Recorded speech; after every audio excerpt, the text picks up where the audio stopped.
which is really important for social entrepreneurship. The second is, even though I have both these buttons on, I'm a closet techno nerd, but I'm not willing to come out yet. It says on, but this isn't really helping, is it? Okay, so I like to try new technologies, whether they work or not, because I want to understand when they can really help us with something meaningful. And before I launch into a quick tour of some slides, I want to know, first of all, how is everyone feeling? Great! And anybody want to just blurt out a thought or two? What's going through somebody's mind? What are you thinking right now? Anybody thinks to shout out? This water's great. A couple other thoughts. How? How? How do we do this? Excellent. Good, great. Any one more maybe? That's a good one. I'm actually going to launch in there. One of my hopes today is that as you all embark upon whatever journey you do in school or social entrepreneurship, that you hold two practices near to you. And I've really enjoyed all of the presentations so far. I've been taking on my own journey with each one of you who presented. I think that the success of entrepreneurship, social entrepreneurship in the future, has everything to do with conscious collaboration. So as we listen to one another, as these models are shared, my hope is that you'll use some form of media or technology or basic old-fashioned communication and talk to someone about what it means to consciously collaborate. Okay, so One Global Economy, and just a correction, I'm not the founder of One Global. We merged with my organization just 18 months ago. Ray Ramsey is the founder, and it's been a really, really amazing merger in collaboration. So for those who want to hear more about that later. The past 18 months I've been working predominantly in Sub-Saharan Africa and the Middle East, and it's under a Clinton Global Initiative where John Chambers pledged at CGI $10 million to improve the lives of folks in Sub-Saharan Africa. And many of you may be familiar with these statistics. 1 billion people live on less than $1 a day. There's another name for these folks, invisible people, which I'll speak to later. There have been lots of great social innovations that have not worked. This goes back to the conscious collaboration. So think about how it is that you embark upon what you do. From some of the lessons that have been learned, we are very interested in finding an integrated approach in what we do. So building assets, ensuring that there are public-private partnerships everywhere we go. The first thing we do when we drop into a place that we're not familiar with is we ask anyone who wants to talk to us what they love about our community, what are the challenges, what are the difficulties, what are the resources, what are the hopes, what are the dreams, and what are the crises. And we actually build a website called the Beehive based upon what we hear in the community.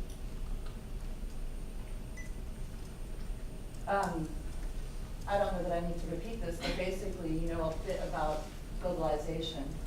And what we believe is that it's not just information technology by itself, but the idea of what is knowledge that's different from technology. How is it these tools allow you to think better, to collaborate, to successfully bring your fish to market without it rotting, to bring water to communities. And the bottom line is somebody, well, let me be specific because I don't see him here. I can say to everybody. Dave was talking about empowerment. Empowerment would be a really old-fashioned word, except for most of the world's talking about it. And so I really think that empowering individuals from a household standpoint, not just a community, not just a business standpoint, allows for this larger social change. So the mission of our organization is to create sustainable, and I would say knowledge and tools, an ecosystem designed to expand opportunities for diverse communities. We started in the United States. Right now, we just received a $51.1 million grant from the combination of the Department of Commerce under ARRA, in which we're wiring low-income and diverse communities in the U.S. who have no access to the internet. So you may think that most of the folks in the U.S. do have access. I'm from the San Francisco Bay Area. You can be on a mission and have no access. I live on a houseboat in Sausalito. Sausalito may be one of the wealthiest communities in the world, but when I moved from San Francisco on the boat, I had no access. And so we've been bringing access, producing media that is rich and relevant, that's related to the folks that we're working with. So it's not just a website, it's not just a set of tools. It's how do we use language in our case. We don't generally write anything that's above the 5th grade reading level because most of the communities rural don't speak English at a level that's higher than 5th grade. And then we're actually training both young people and managers of these technologies to share with their communities.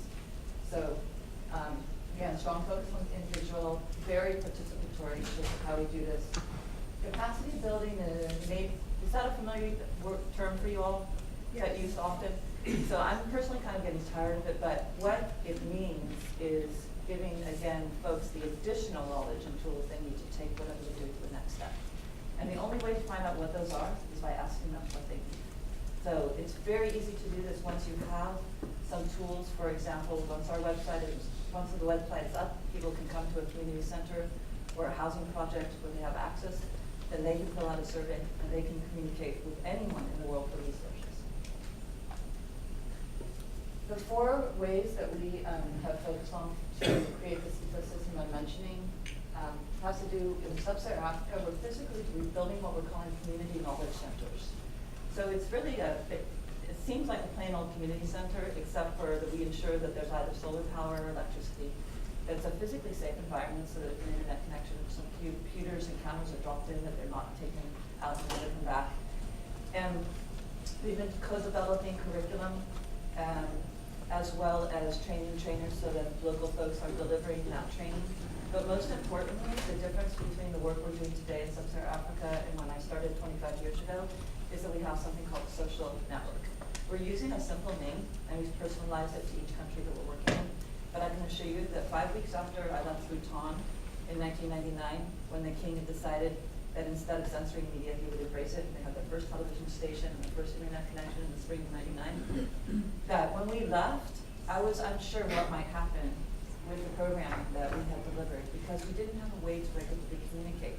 The internet and email is okay, but a social network where there's a true community has really allowed, and 5 weeks after we came back from Rwanda for our first training about 2 years ago, there were about a team of us of 15, but 5 specific trainers training young people.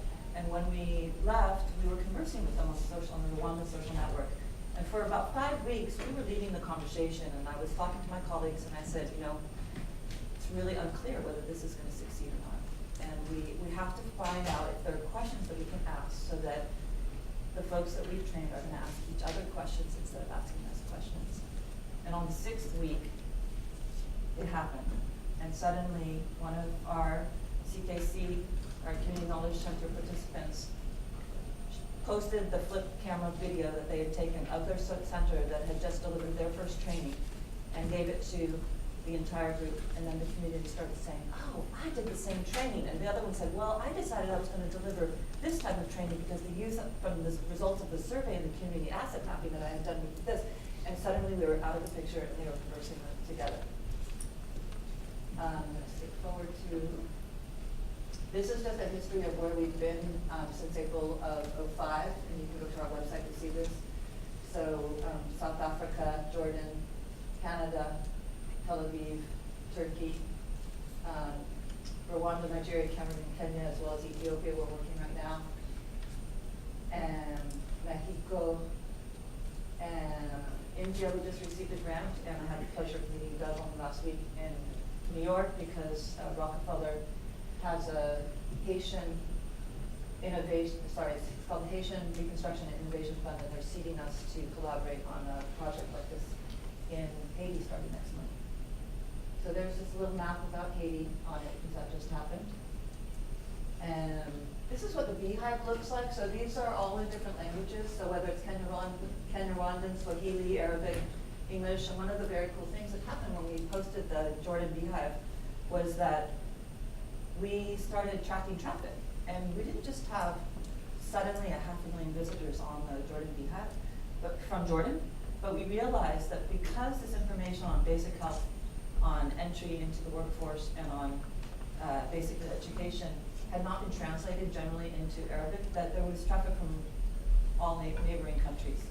And so that was one of those unexpected outcomes from the production of that particular beehive. This is what we're doing right now, expanding the curriculum, enhancing our media properties, and then back to the how. So thank you for that question. This is a relatively corporate-looking feedback loop, but this is exactly the idea of a cycle in which you start by asking questions, and then listening, and producing, and tweaking, and then refining, and then delivering, and then training others. That is the feedback loop that is constant, at least in my observation over 25 years, to see what's going on. And as I said, one of the huge differences, these tools are allowing us to share knowledge on a regular basis without flying all over the world. And many of the group have talked about the difference between for-profit and non-profit. I'm really interested in the kind of ideas that are being exchanged at SOCAP. If anybody can come to the West Coast next week, it's hosted in San Francisco. And SOCAP's all about triple bottom line. You don't do anything unless you think about the mission, the impact. So what footprint are you leaving, whether it's plastic bottles that are getting buried or not giving back to the community if you have a large company or physically taking up the land. And third and foremost, you have to have a bottom line that includes some profit making, otherwise you can't pay yourself and feed yourself and nurture yourself to do the great work. So this is one of our taglines, meeting people where you are. It's pretty obvious to us that when we go into a developing country, whether it be Bhutan, where they're never going to have a broadband underground, they've gone straight cellular. Most of Africa, that we have translated all of the tools that we produce for the web onto a handheld device, and we're designing those so they're appropriate for whichever devices reside in each country we're working on, and we're doing our own applications. That's more about the training. I mentioned the social networking and asset mapping, and I'm only ripping through these so that if you have questions later, feel free to find me online. So our goal is to offer this type of programming, a basic beehive that has global health information, education, and workforce information to any community that's interested. We're always soliciting advice to make what we do better, and we try our best to integrate that advice. And then as I just have a few minutes left, I, like Kathy, am not doing what my workshop says at 1 o'clock. And I just was invited to a really interesting project with Elizabeth Lindsay, who's the first female fellow at National Geographic, who is an explorer in residence. And she is doing something called Mapping the Human Story. And what she's going to embark on in April, that I want to invite you all to join me with in discussion at 1, is she's going to be dropping into 100 remote villages. Her PhD is in celestial navigation. It's the anthropological study of people who use no modern tools to get from islands to islands. And it's all about ancient wisdom. It's all about traditional knowledge. And the journey, the expedition to 100 villages, is to visit elders who are considered wisdom keepers, who are at the end of their lives.